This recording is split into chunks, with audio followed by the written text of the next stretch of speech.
Me llamo Héctor Salinas, tengo 63 años y hace 2 meses mi hijo me puso unos papeles enfrente y me dijo: «Papá, firma esto antes de morir. Necesitamos asegurar tu herencia para que no haya problemas después». Yo, que todavía respiro, que todavía camino, que todavía tengo toda mi cabeza funcionando perfectamente, firmé esos papeles confiando en mi propio hijo. 3 días después, descubrí que no eran papeles de herencia, era una escritura de donación. Mi hijo me había quitado la casa donde vivo, la casa que yo construí, y lo peor de todo es que lo hizo legalmente, con mi propia firma. Escúchame bien esta historia hasta el final, porque lo que me pasó a mí le puede pasar a cualquiera. A vos, a tu padre, a tu abuelo. Porque cuando confías ciegamente en tu familia, cuando crees que la sangre es garantía de honestidad, ahí es cuando te clavan el cuchillo más profundo. Y contame desde qué ciudad me estás escuchando, porque necesito saber que no estoy solo en esto, que hay más gente que entiende lo que se siente cuando tu propia sangre te traiciona. Para que entiendas bien cómo llegué a este punto, tengo que contarte quién soy. Yo no soy un hombre rico, nunca lo fui. Trabajé 40 años como mecánico en un taller que quedaba en la zona industrial de la ciudad. Me levantaba a las 5 de la mañana todos los días. Llegaba a casa a las 7 de la noche con las manos negras de grasa y el cuerpo destruido.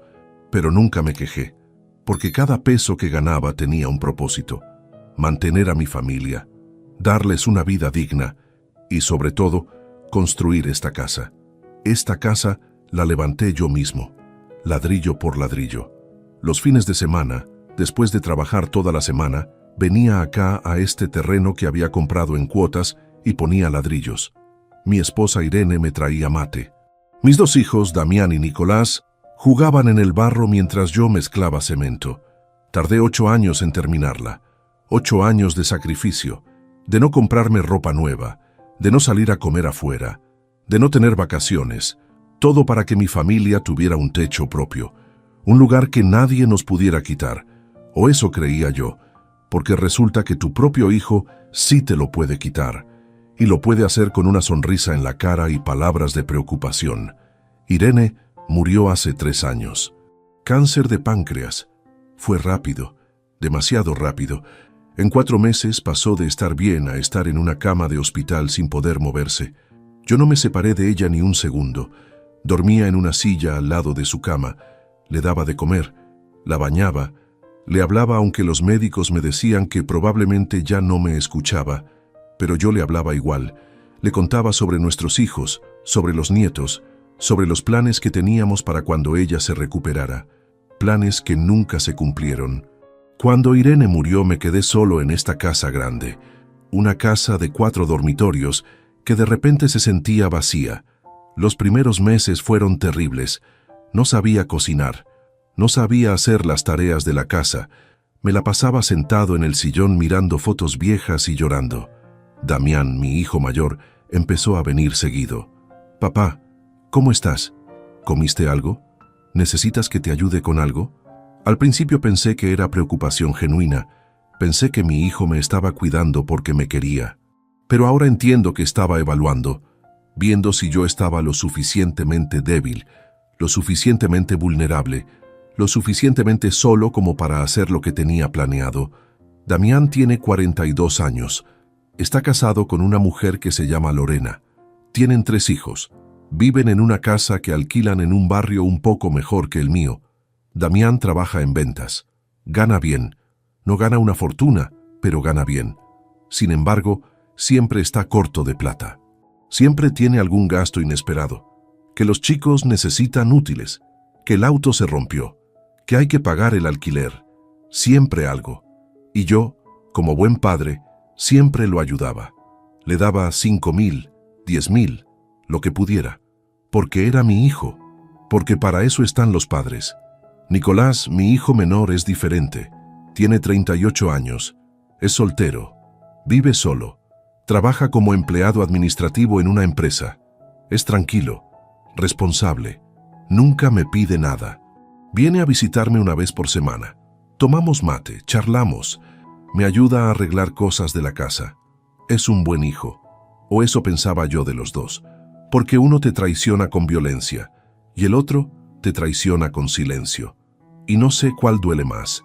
Hace 3 meses empecé a sentirme mal.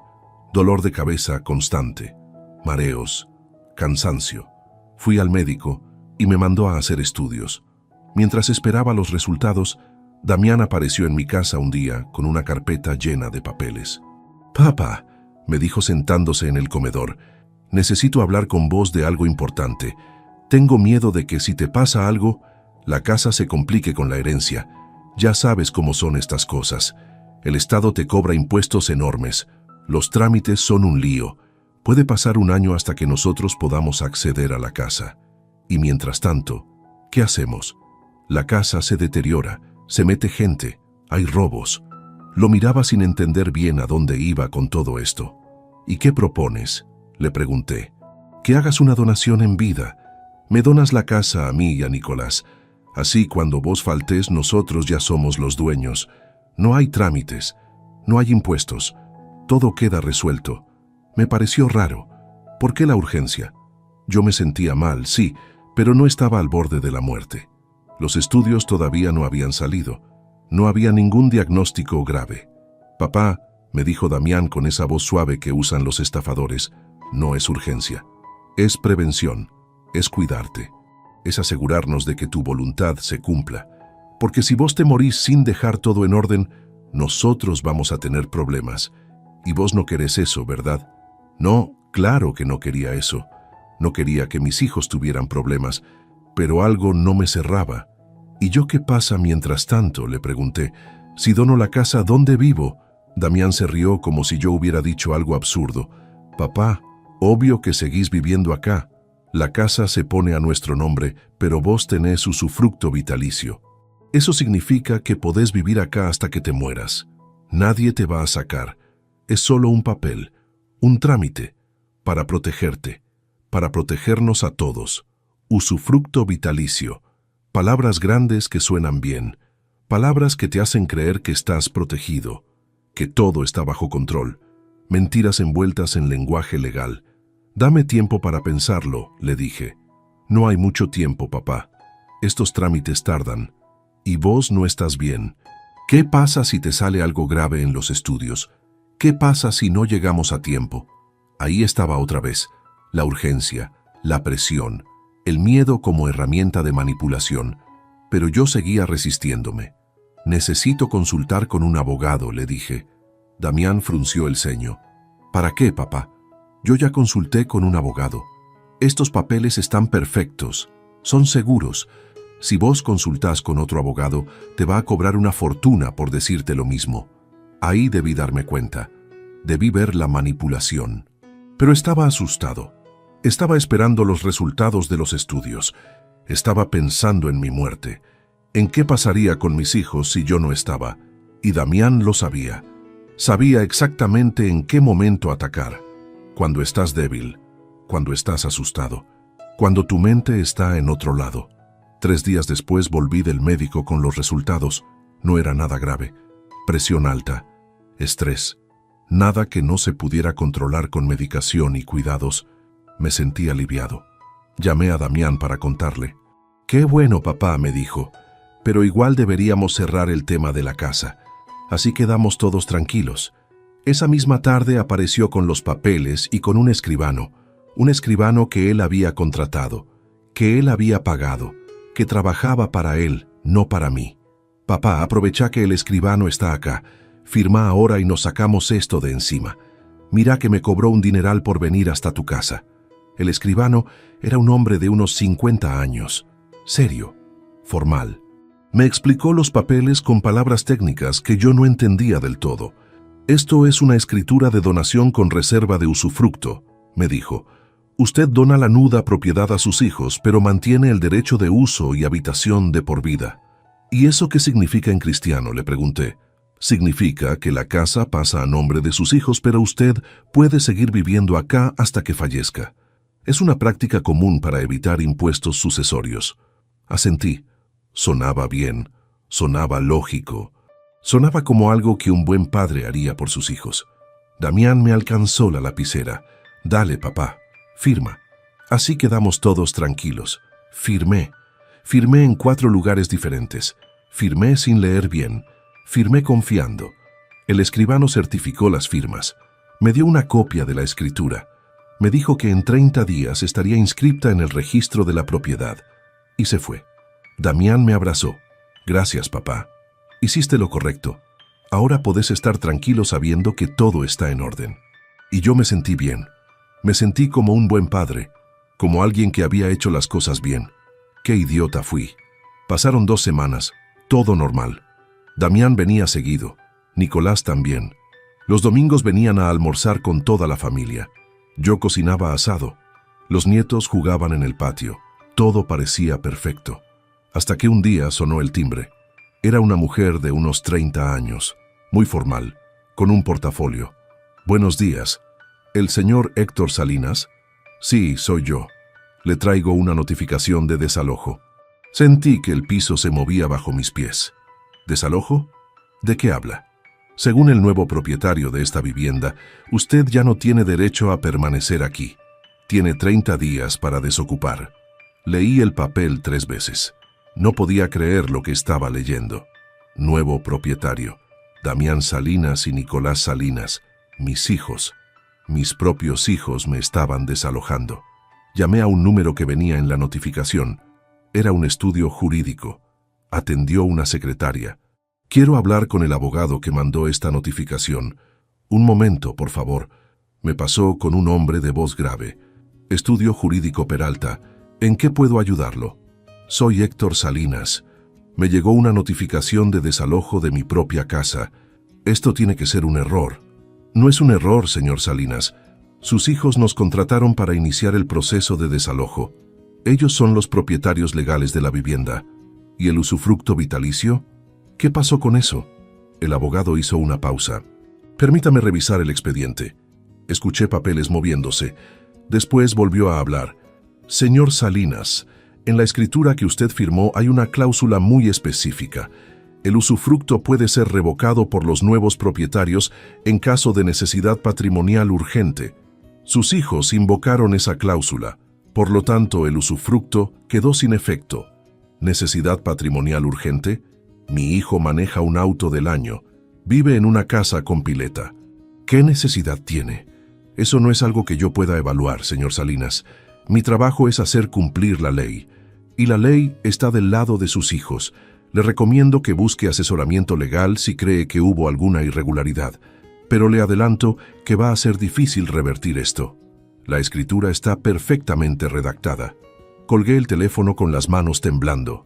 Me senté en el piso del comedor, el mismo piso donde había jugado con mis hijos cuando eran chicos, donde Damián había aprendido a caminar, donde Nicolás había armado su primer rompecabezas. Todo eso no significaba nada para ellos. Solo veían ladrillos que se podían convertir en dinero. Esa noche no pude dormir. Caminaba por la casa mirando cada rincón. La mancha en la pared donde Nicolás había tirado jugo cuando tenía 5 años. La marca en el marco de la puerta donde medíamos la altura de los chicos cada cumpleaños. La baldosa rota del baño que nunca arreglé porque Irene decía que le daba personalidad. Cada detalle era un recuerdo, y los estaba perdiendo todos. Le cerré la puerta en la cara. Me temblaban las manos. Llamé a Damián. Atendió al 5.º ring. ¿Qué pasó, papá? Vino una mujer diciendo que me tengo que ir de mi casa, que hay un desalojo. ¿Qué está pasando, Damián? Silencio del otro lado. Un silencio largo, demasiado largo. Papá, necesitamos hablar. Vengo para allá. Cortó. Me quedé sentado en el comedor con el papel de la notificación en la mano, leyéndolo una y otra vez. No podía ser real, tenía que ser un error. Pero no era un error. Mientras esperaba que llegara Damián, empecé a buscar entre mis papeles. Encontré la copia de la escritura que el escribano me había dado. La leí completa por primera vez, y ahí estaba, letra chica, en el medio del documento. Una cláusula que decía que los donatarios podían revocar el usufructo si existía una necesidad económica justificada. ¿Cómo no lo había visto? ¿Cómo había firmado sin leerlo todo? Pero ya sabía la respuesta. Porque confiaba. Porque Damián era mi hijo. porque uno no espera que su propia sangre lo traicione de esta manera. Llamé a Nicolás antes de que llegara Damián. Necesitaba escucharlo a él.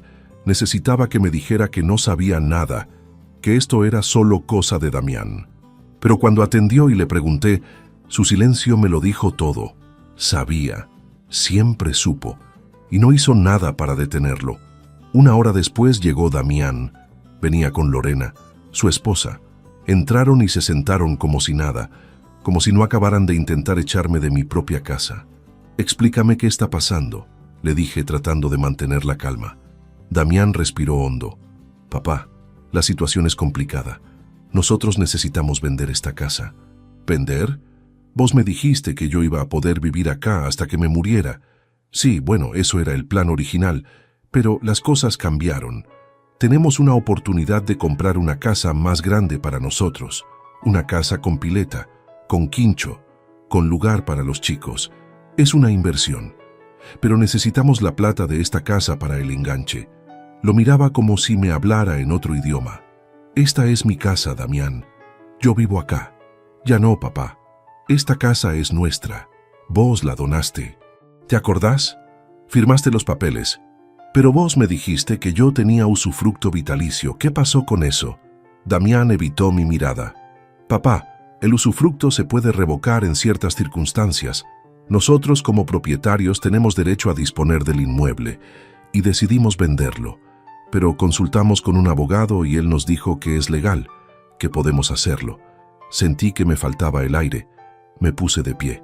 Ustedes me estafaron, me mintieron, me hicieron firmar algo que no entendí». Damián se puso de pie también. «No te estafamos, papá, todo está legal. Vos firmaste voluntariamente. Nadie te obligó. Hay un escribano que puede dar fe de eso». «¿Y a dónde se supone que voy a ir?», le grité. Ya no estaba calmado, estaba furioso, traicionado, destruido.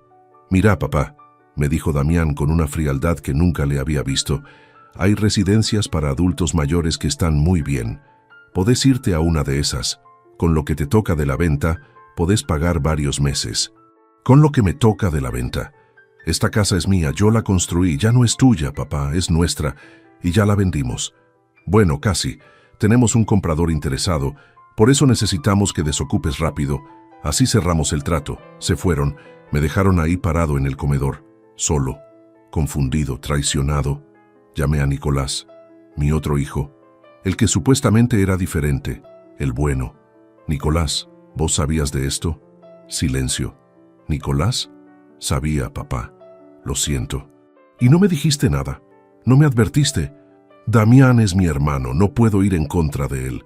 «Pero esto es una estafa, Nicolás. Me están sacando la casa». «Papá, no es una estafa. Es legal. Vos donaste la casa. Ahora es de nosotros. Podemos hacer lo que queramos con ella. Pero yo soy tu padre. Yo les di todo. ¿Así me pagan?». «No digas eso, papá. Nosotros te queremos, pero tenemos nuestras vidas, nuestras necesidades. No podés pretender que mantengamos una casa vacía esperando a que vos te mueras». «Casa vacía». Esas palabras me dolieron más que un puñetazo. Yo vivía acá. Yo no era un mueble, no era un estorbo. Era su padre, el hombre que los había criado, que había trabajado 40 años para darles un techo, y ahora me llamaban casa vacía. Colgué el teléfono. Me senté en el piso del comedor y lloré. Lloré como no lloraba desde que murió Irene.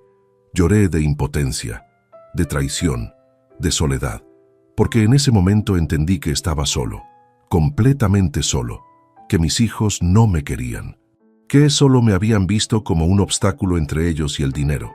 Al día siguiente, fui a ver a un abogado. Le conté toda la historia, le mostré los papeles.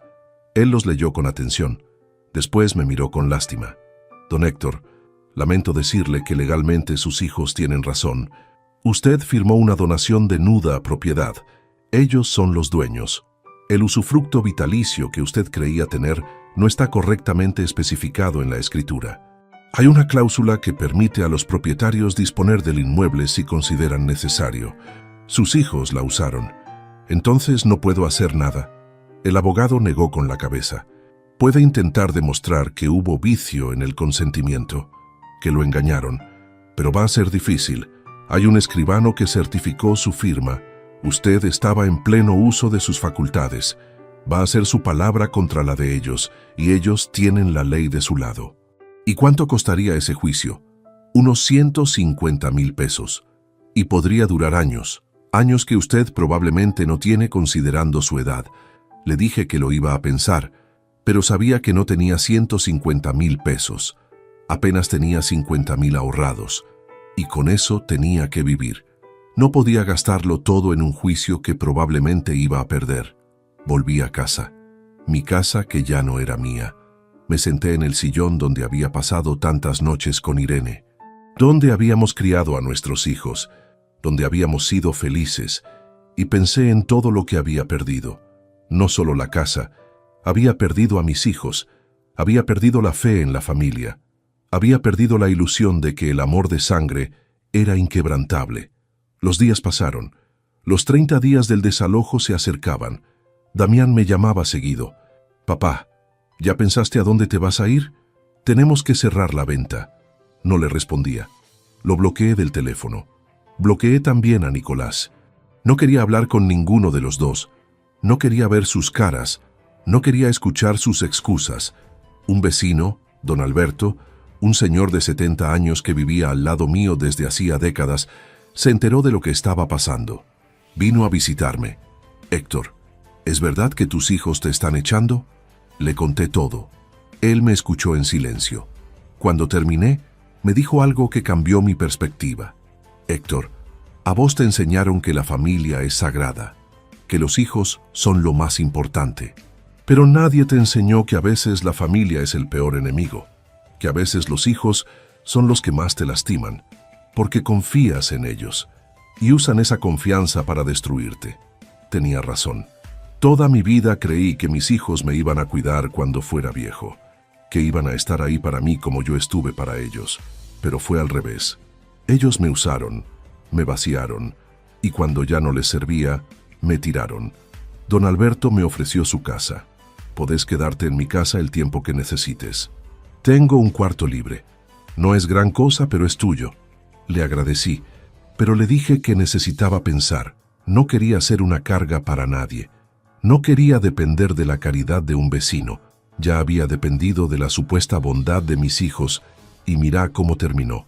Faltaban 5 días para que se cumpliera el plazo del desalojo. No había empacado nada. No había buscado dónde ir. Estaba en una especie de negación, pensando que tal vez era una pesadilla, que iba a despertar y todo iba a estar bien. Pero no era una pesadilla, era mi realidad.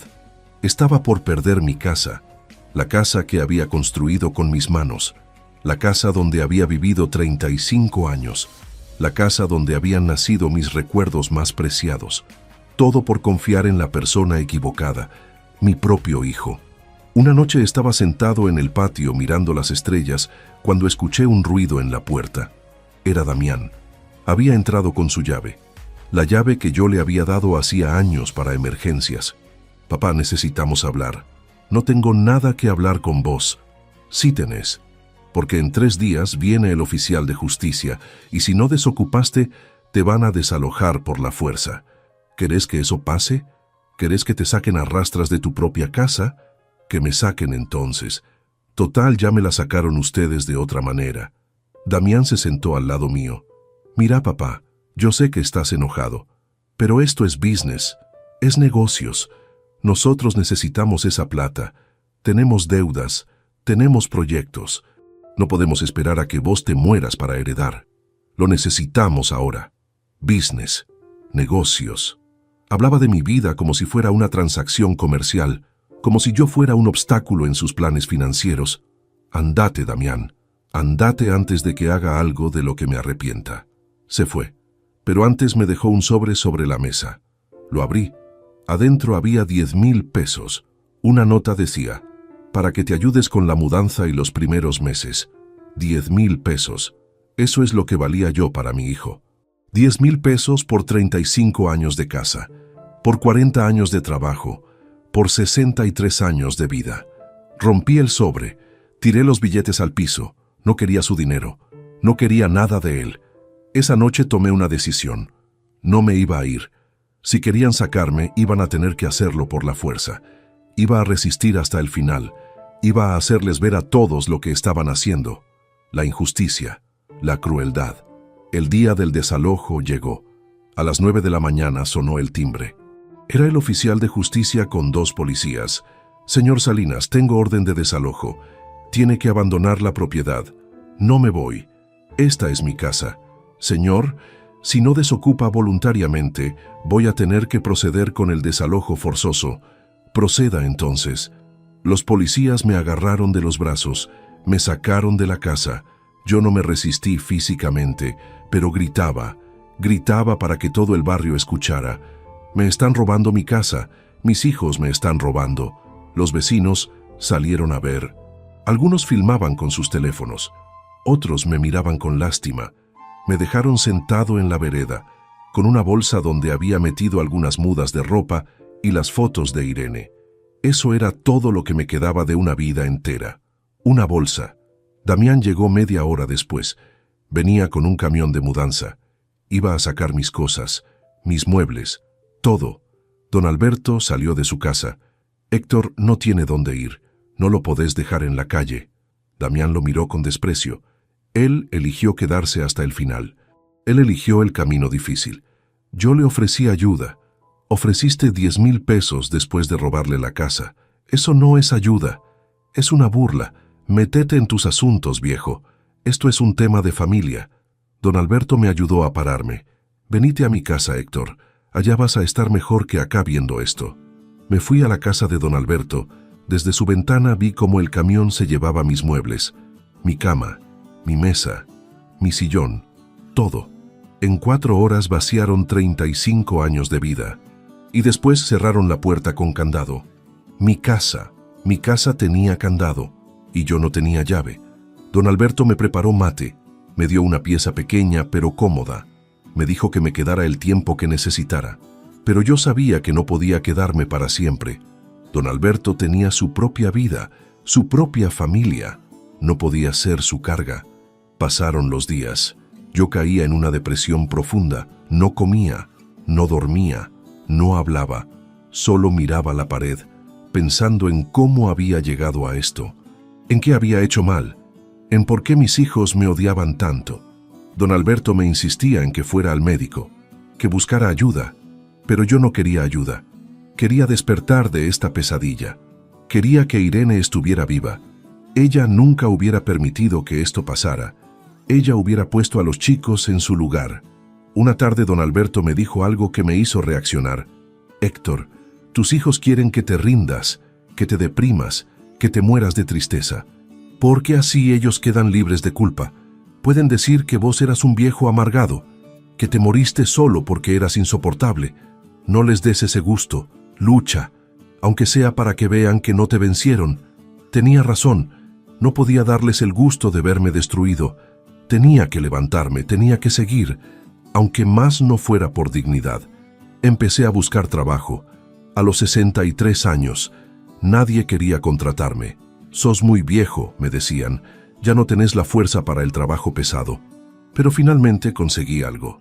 Un trabajo en un estacionamiento, cuidando autos por la noche. Pagaban poco, pero era algo. Suficiente para no depender completamente de don Alberto. Empecé a ahorrar de nuevo, peso por peso, con la idea de algún día alquilar algo propio, algo chico, algo digno, donde pudiera vivir el resto de mis días en paz. Un día, 3 meses después del desalojo, me crucé con Damián en la calle. Fue casual. Yo venía del trabajo. Él salía de un restaurante. Nos miramos. Él desvió la vista primero. Iba a seguir de largo, pero lo detuve. Damián. Se dio vuelta. ¿Qué querés, papá? Quiero que me digas por qué lo hiciste. ¿Por qué me sacaste la casa? Ya te lo dije. Negocios. Necesitábamos la plata. ¿Valió la pena? ¿Conseguiste la casa con pileta? La conseguimos. Los chicos están felices. Lorena está feliz. Me alegro por ustedes. Yo estoy durmiendo en la casa de un vecino y trabajando de noche en un estacionamiento. Pero me alegro por ustedes. Damián se puso incómodo. Papá, vos podías haber aceptado la plata que te ofrecí. Podías haberte ido a una residencia. Podías haber hecho esto más fácil, podía haberme respetado, podía haberme dejado vivir en mi casa como me prometiste, pero elegiste traicionarme. Eso es lo que elegiste. Se fue sin decir nada más. Yo me quedé parado en la vereda, y por primera vez en meses no sentí tristeza. Sentí algo diferente. Sentí que había recuperado un pedacito de mi dignidad, porque le había dicho la verdad, porque no me había quebrado frente a él.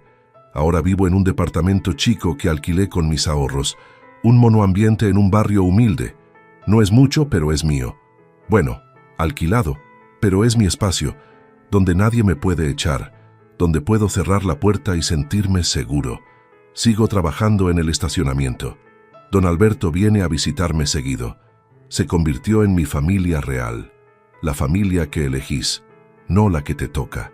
Nicolás me llamó hace un mes. «Papá, ¿cómo estás?» No le respondí. No tengo nada que hablar con él. Damián no me llamó nunca más. Y está bien, porque yo tampoco quiero saber nada de él. El departamento donde vivo ahora está en un 5º piso sin ascensor.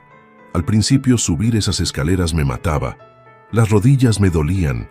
La espalda me protestaba. Pero con el tiempo me acostumbré. Ahora las subo sin problema. Es curioso cómo el cuerpo se adapta cuando no tiene otra opción. El departamento tiene una ventana que da a un patio interno. No hay vista linda. No hay luz natural abundante. Pero en las mañanas entra un rayo de sol que calienta justo el lugar donde pongo la silla. Me siento ahí a tomar mate, y por media hora ese rayo de sol es mío. Es mi pequeño lujo, mi momento de paz antes de enfrentar el día. Los vecinos del edificio son buena gente. En el departamento de al lado vive una señora que se llama Marta. Tiene 70 años. Es viuda.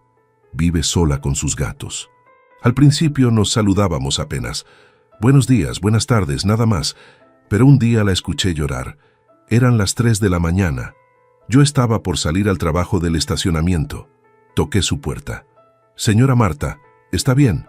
Abrió la puerta con los ojos rojos. Pasó algo con su hijo. Me contó que su hijo la había llamado para pedirle dinero. Ella no tenía. Y él le gritó. Le dijo que era una inútil, que no servía para nada, que se iba a morir sola y nadie la iba a extrañar. Me quedé con ella hasta que se calmó. Le preparé un té. La escuché y le conté mi historia. Desde ese día somos amigos, nos cuidamos mutuamente. Ella me guarda comida cuando cocina de más. Yo le ayudo con cosas pesadas, con arreglos en su departamento. Es nuestra pequeña familia improvisada. Los días pasan, yo sigo vivo, sigo respirando, sigo luchando. A veces pienso en la casa, en lo que fue, en los recuerdos que dejé ahí, pero ya no duele tanto, porque entendí algo. La casa era solo ladrillos. Los recuerdos están en mi cabeza, y esos nadie me los puede quitar. Aunque Damián se quedó con la casa, no se quedó con las mañanas donde Irene me despertaba con un beso. No se quedó con las tardes donde los chicos jugaban en el patio mientras yo arreglaba el auto. No se quedó con las noches donde nos sentábamos todos a cenar y hablábamos del día. Eso es mío, y va a ser mío hasta el día que me muera. En el trabajo del estacionamiento conocí a un hombre que se llama Ricardo. Es el dueño de un taller mecánico que está cerca. Tiene 50 años. Viene seguido a dejar su camioneta. Un día me reconoció. «Vos sos Héctor Salinas, ¿no? El que trabajaba en el taller de la zona industrial». «Sí, soy yo. Yo fui tu ayudante hace como 20 años. ¿Te acordás?» Me acordaba vagamente. Me contó que lo que aprendió conmigo le había servido para poner su propio taller, que ahora le iba bien, que tenía 5 empleados. «Héctor, ¿querés venir a trabajar conmigo? Te puedo pagar mejor que esto. Y el trabajo es de día, no de noche». Le agradecí, pero le dije que estaba bien donde estaba. No le conté mi historia. No le conté por qué un mecánico experimentado estaba cuidando autos en un estacionamiento. Pero él insistió. Al menos venía a ayudarme mediodía, las mañanas. «Te necesito. Hay trabajos que requieren tu experiencia». Finalmente acepté. Ahora trabajo mediodía en el taller de Ricardo. Y las noches en el estacionamiento. Son muchas horas. Mi cuerpo se queja. Pero el dinero me viene bien. Estoy ahorrando. ¿Para qué? No lo sé. Tal vez para un departamento un poco mejor. tal vez para un viaje. Irene siempre quiso conocer las cataratas del Iguazú. Nunca fuimos porque siempre había algo más importante. Los chicos, la casa, las cuentas. Pero ahora no tengo nada de eso. Podría ir. Podría cumplir ese sueño por ella. Por nosotros. En el taller me siento útil otra vez. Hay algo terapéutico en arreglar cosas, en tomar algo que está roto y hacerlo funcionar de nuevo. Ojalá pudiera arreglar mi vida de la misma manera, pero algunas cosas no se arreglan, solo se aceptan. Los muchachos del taller me respetan, me piden consejos, me llaman maestro. Ese título me hace sentir bien. Me recuerda que no soy solo un viejo al que su familia traicionó. Soy alguien con experiencia, con conocimiento, con valor. Un día estábamos trabajando en un auto cuando Ricardo me preguntó: «Héctor, ¿por qué nunca hablas de tu familia?» Me quedé callado un momento. «Porque no tengo familia. Todos tenemos familia, Héctor». «No, Ricardo. Todos nacemos con familia, pero no todos la conservan». Él no insistió, pero esa noche me invitó a cenar a su casa. Conocí a su esposa y sus 2 hijos, una familia normal, feliz. Los chicos le contaban sobre el colegio. La esposa se reía de sus chistes.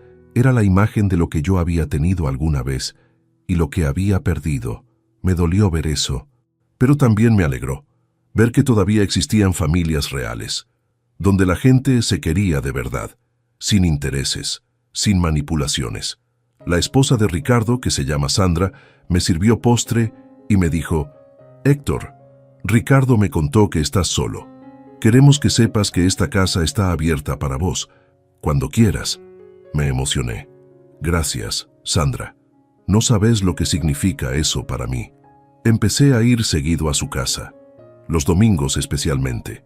Esos domingos que antes pasaba con Damián y Nicolás, ahora los paso con Ricardo y su familia. Y es mejor, porque ellos me quieren sin esperar nada a cambio.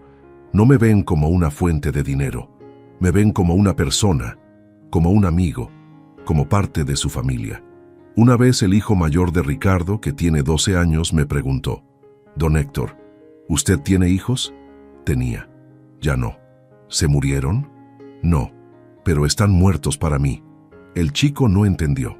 Era muy joven para entender que a veces la traición duele más que la muerte. Ricardo le explicó después, y desde ese día el chico me trata con un cariño especial, como si quisiera compensar lo que sus propios hijos me hicieron. Si vos estás escuchando esta historia y tenés padres mayores, por favor cuídalos.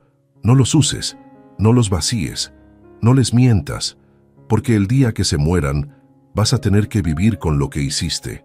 Y créeme, esa culpa no se va nunca. Y si sos una persona mayor y tus hijos te están presionando para firmar papeles, para donar propiedades, para hacer cualquier trámite urgente, por favor, no firmes nada. Consulta con un abogado de tu confianza, no con el abogado de ellos, con uno tuyo, que trabaje para vos, no para tus hijos. Y si ya firmaste, si ya caíste en la trampa como caí yo, no te rindas, busca ayuda. Hay organizaciones que protegen a los adultos mayores. Hay abogados que trabajan gratis para casos como estos. No estás solo aunque te sientas solo. Hay gente que entiende, que ha pasado por lo mismo, que te puede ayudar. Yo tardé en darme cuenta, tardé en buscar ayuda, y por eso perdí todo. Pero vos no tenés que cometer mis errores. Aprende de mi historia, protégete, porque la familia no siempre es sagrada. A veces la familia es el lobo disfrazado de oveja, y el lobo siempre ataca cuando estás más vulnerable. Hace unas semanas fui a la casa, a mi antigua casa. Pasé por la vereda solo para verla. Habían pintado la fachada, habían cambiado la reja, habían puesto plantas nuevas en el jardín. Ya no se parecía a mi casa, era otra cosa, el hogar de otra familia. Una familia que compró sin saber la sangre que costó construir esas paredes. Me quedé parado en la vereda durante 1 hora. Los nuevos dueños salieron, me miraron raro. Seguramente pensaron que era un viejo loco, y tal vez lo soy.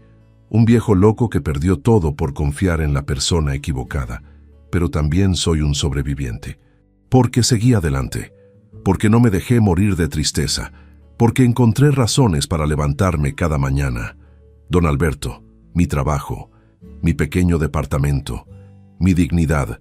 Eso es lo que me mantiene vivo. No el rencor, no la venganza, sino la decisión de no darles el gusto de verme destruido. La otra noche estaba tomando mate en mi departamento cuando sonó el teléfono. Era un número desconocido. Atendí. Era la voz de una mujer joven. «¿Señor Héctor Salinas?» «Sí, soy yo». Habla Camila, la hija mayor de Damián, su nieta. Mi corazón se detuvo.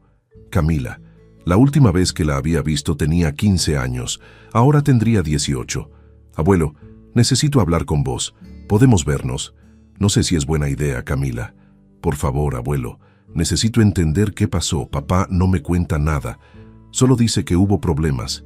Pero yo sé que hay algo más». Quedamos en vernos en una cafetería cerca de mi departamento. Cuando llegué, ella ya estaba ahí. Se había convertido en una mujer hermosa. Tenía los ojos de Irene, los mismos ojos que me miraban con amor cuando yo volvía del trabajo. «Abuelo», me dijo abrazándome, «perdón por todo. Yo no sabía». Nos sentamos. Le conté toda la historia, desde el principio hasta el final. Ella lloraba mientras escuchaba. Cuando terminé, me dijo, «No puedo creer que papá haya hecho eso. Yo pensaba que eras vos el que no quería saber nada de nosotros, que eras vos el egoísta». Eso es lo que él les dijo, que yo era el malo, que yo los había abandonado. Pero no es verdad, Camila, yo nunca los abandoné. Ellos me abandonaron a mí. Camila me agarró la mano. «Abuelo, yo quiero tener relación con vos. No me importa lo que diga papá. Vos sos mi abuelo, y yo te quiero». Esas palabras me sanaron un poco. No todo, porque el daño que me hicieron Damián y Nicolás no se borra. Pero saber que mi nieta me quería, que no me había olvidado, que quería estar en mi vida, eso valía algo. Empezamos a vernos seguido, una vez por semana. Ella me cuenta de su vida, de sus estudios, de sus sueños. Yo le cuento historias de cuando su papá era chico, de cuando la abuela estaba viva, de cómo era la familia antes de que todo se rompiera. Un día Camila me dijo, «Abuelo, ¿vos perdonaste a papá?» La pregunta me tomó por sorpresa. No sé si lo perdoné, Camila. No sé si puedo perdonar algo así. ¿Pero lo odias? No lo odio. Tampoco lo quiero. Simplemente no siento nada por él. Es como un extraño. Un extraño que comparte mi apellido. Camila asintió. Entiendo. Yo tampoco sé si puedo perdonarlo, porque cuando me enteré de lo que hizo, empecé a verlo diferente. A ver todas las mentiras, todas las manipulaciones. No solo con vos, con todos, con mamá, con nosotros, siempre mintiendo, siempre usando a la gente. Eso me hizo entender algo, que tal vez Damián había sido así siempre, que yo no había visto las señales, o las había ignorado, porque era mi hijo. Porque uno quiere creer que sus hijos son buenos, que son honestos, que son dignos de confianza, pero a veces no lo son, y reconocer eso duele. Duele más que la traición misma. Hoy es un día soleado. Me levanté temprano, preparé café, me senté en el pequeño balcón de mi departamento. Desde acá no veo el mar, no veo las montañas, veo edificios grises y calles con tráfico, pero es mi vista, mi espacio, mi vida, y es suficiente, porque aprendí que no necesitas mucho para ser feliz. No necesitas una casa grande, no necesitas familia que te traiciona, no necesitas cosas materiales, solo necesitas dignidad, respeto propio y gente que te quiera de verdad. Don Alberto, Camila, algunos compañeros del trabajo, esa es mi familia ahora. Chica, imperfecta, pero real. A veces me pregunto qué habría pasado si nunca hubiera firmado esos papeles, si hubiera desconfiado, si hubiera consultado con otro abogado. ¿Seguiría en mi casa? ¿Seguiría siendo feliz? Pero después pienso que tal vez era inevitable, que tarde o temprano Damián hubiera encontrado otra forma de quitarme algo, porque esa es su naturaleza, tomar, usar, desechar, y yo no puedo cambiar su naturaleza, solo puedo protegerme de ella. El otro día vi en las noticias un caso parecido al mío.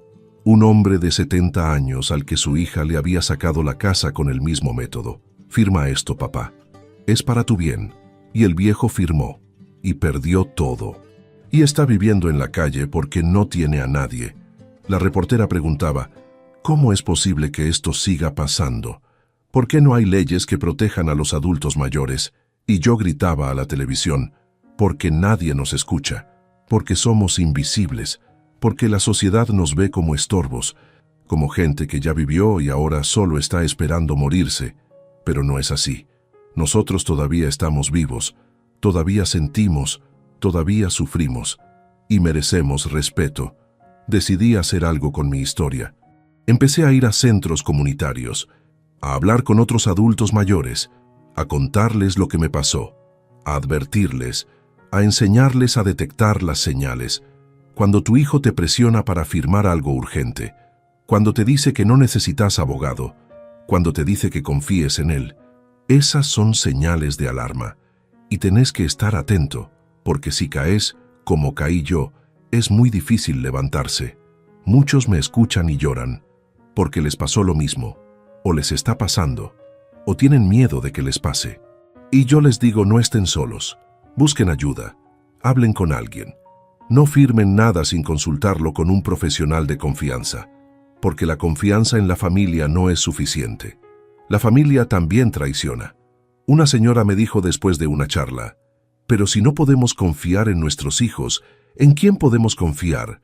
Le respondí con honestidad, en vos misma. Confía en tu instinto. Si algo te parece raro, probablemente lo sea. No dejes que te apuren, no dejes que te presionen. Toma tu tiempo, pénsalo bien, y si dudas, decí que no, porque decir que no a tiempo te puede salvar la vida. Yo no dije que no, dije que sí, y pagué el precio. Mi trabajo en el estacionamiento es tranquilo. Paso las noches ahí, vienen pocas personas. La mayoría son clientes de un bar que está cerca. Gente joven que sale a divertirse. Me miran raro a veces. ¿Qué hace un viejo de 63 años cuidando autos por la noche? Pero no me importa, porque ese trabajo me da independencia. Me da dinero para pagar mi alquiler, para comer, para vivir, y eso es más de lo que tenía hace unos meses cuando me quedé en la calle. Un día vino un tipo borracho, se acercó a mi garita. «Viejo, ¿vos sos feliz?», me preguntó. Lo miré. ¿Qué clase de pregunta es esa? Una pregunta honesta. ¿Sos feliz?, pensé antes de responder. No soy feliz, pero estoy en paz. ¿No es lo mismo? No. Felicidad es cuando todo está bien. Paz es cuando aceptas que no todo está bien, pero igual seguís adelante. El tipo asintió como si hubiera entendido algo profundo y se fue. Pero esa conversación me quedó dando vueltas. Tenía razón, yo no era feliz. Probablemente nunca volvería a ser feliz como fui cuando Irene estaba viva, cuando mis hijos eran chicos, cuando la familia estaba unida, pero tenía paz, y la paz era suficiente. La paz era lo que me permitía dormir por las noches, lo que me permitía despertar cada mañana sin odiar mi vida. Hace una semana pasé por el cementerio. Fui a visitar la tumba de Irene. No había ido desde que perdí la casa. No sé por qué. Tal vez porque tenía vergüenza. Vergüenza de contarle lo que había pasado, de admitir que había fallado, que no había protegido lo que nosotros habíamos construido juntos. Me arrodillé frente a su tumba. Le hablé en voz baja. Amor, perdón. Perdí la casa. Perdí todo. Nuestros hijos no son lo que pensábamos que eran. Damián me traicionó. Nicolás me abandonó. Y yo no supe defenderme. No supe proteger nuestro legado. Perdón. El viento soplaba suave. Las hojas de los árboles se movían. Y sentí algo raro, como una paz. Como si Irene me estuviera diciendo, está bien, no importa la casa, importás vos. Que estés bien, que estés vivo. Eso es lo único que importa. Lloré ahí en el cementerio, pero no fueron lágrimas de tristeza, fueron lágrimas de liberación, porque entendí que Irene no me juzgaba, que ella entendía, que ella sabía lo difícil que había sido, y que estaba orgullosa de mí por seguir adelante a pesar de todo. Cuando me levanté para irme, vi que había otra persona en el cementerio, un hombre de mi edad. También estaba frente a una tumba. Nos cruzamos miradas. Él asintió. Yo asentí. Dos extraños unidos por el dolor, por la pérdida. por la soledad, pero también por la fuerza, por la decisión de seguir viviendo a pesar de todo. Esa noche en mi departamento escribí una carta, no para Damián, no para Nicolás, para mí. Una carta donde me perdonaba por ser ingenuo, por confiar demasiado, por no ver las señales, porque durante meses me había culpado. Me había dicho que era un idiota, que merecía lo que me pasó, pero no era verdad. Yo no merecía ser traicionado. Nadie merece eso. La carta decía: Héctor, hiciste lo que pudiste con lo que sabías. Confiaste porque sos buena persona. Te traicionaron porque ellos son malas personas. Eso no es tu culpa. Es la culpa de ellos. Y vas a estar bien. Porque sos más fuerte de lo que crees. Porque todavía tenés vida por delante. Porque todavía podés ser feliz. O al menos estar en paz. Y eso es suficiente. Guardé esa carta en un cajón. La leo cada vez que me siento mal. Cada vez que la tristeza me agarra. Cada vez que pienso en rendirme. Me recuerda que no estoy solo, que me tengo a mí mismo, y que eso es suficiente. Ahora te pregunto a vos que me escuchaste hasta acá, ¿qué harías en mi lugar? ¿Perdonarías a tus hijos? ¿Buscarías venganza? ¿O simplemente seguirías adelante como estoy haciendo yo? Contame tu historia. Decime desde qué ciudad me estás escuchando, porque necesito saber que hay más gente como yo. Gente que fue traicionada por su familia. Gente que perdió todo pero siguió adelante. Gente que eligió la dignidad sobre el rencor. Esta es mi historia. La historia de un hombre de 63 años que firmó unos papeles confiando en su hijo. Y perdió su casa, su familia, su vida tal como la conocía, pero no perdió su dignidad, no perdió su voluntad de vivir, no perdió la capacidad de seguir adelante, porque al final del día, eso es lo único que realmente importa. No lo que tenés, sino quién sos. Y yo soy Héctor Salinas, un hombre que fue traicionado pero no fue vencido, un hombre que cayó pero se levantó, un hombre que aprendió la lección más dura de su vida pero no se dejó destruir por ella. Y si mi historia te sirve para protegerte, para no cometer mis errores, para desconfiar cuando tengas que desconfiar, entonces valió la pena contarla, porque yo ya no puedo recuperar lo que perdí, pero vos sí podés evitar perderlo. Protégete, cuídate. No confíes ciegamente en nadie, ni siquiera en tu propia sangre, porque la sangre no garantiza lealtad, y la familia no siempre es sagrada. A veces la familia es tu peor enemigo, y tenés que estar preparado para defenderte, incluso de ellos. Hace unos días estaba trabajando en el taller cuando entró un hombre mayor. Tendría unos 70 años. Traía un auto viejo que necesitaba reparación. Mientras yo revisaba el motor, él empezó a hablar. Me contó que vivía solo, que su familia lo había abandonado, que sus hijos solo lo llamaban cuando necesitaban dinero. Me resultaba familiar su historia, demasiado familiar. Le conté la mía. Él me escuchó en silencio. Cuando terminé, me dijo algo que me hizo pensar. Héctor, ¿sabes cuál es el problema de nuestra generación? Criamos a nuestros hijos dándoles todo.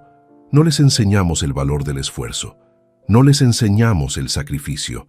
Crecieron creyendo que todo les correspondía.